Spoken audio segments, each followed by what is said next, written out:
Top 10 Pinakasosyal na celebrities sa Pilipinas. Number 1. Heart Evangelista. Itinuturing na ultimate social era ng showbiz. Kilala sa international fashion scene at regular sa Paris Fashion Week. May koleksyon ng mga luxury bags gaya ng Hermès, Chanel, Dior.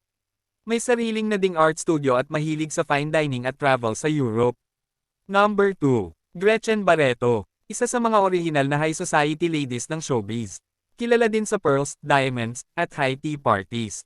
Partner ngayon ni Tony Boy Cojuangco na mula sa prominenteng pamilya. Number 3. Lucy Torres Gomez. Mula sa mayamang pamilya sa Ormoc at asawa ni Richard Gomez. Elegante at edukado, may refined lifestyle at taste, isang politician na laging presentable at classy sa public appearances.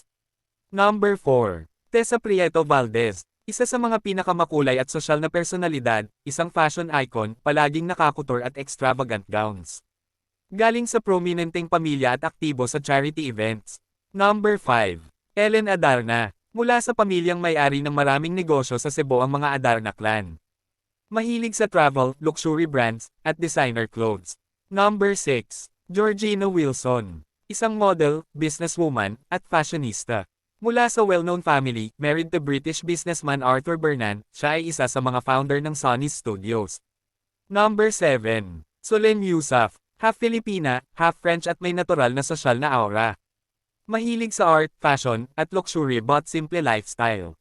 Isa sa mga it girls, kasama sina Georgina Wilson at Isabel Daza. Number 8. Isabel Daza. Anak ni Gloria Diaz ang Miss Universe 1969.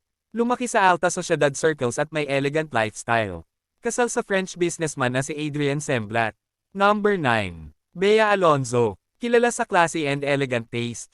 May sariling farm resort at mahilig sa designer fashion. Simple pero may refined, sosyal na dating. Number 10. Marian Rivera. Hindi galing sa mayamang pamilya pero naging social queen sa sariling paraan. Laging glamorosa sa public events at ambassador ng maraming luxury brands.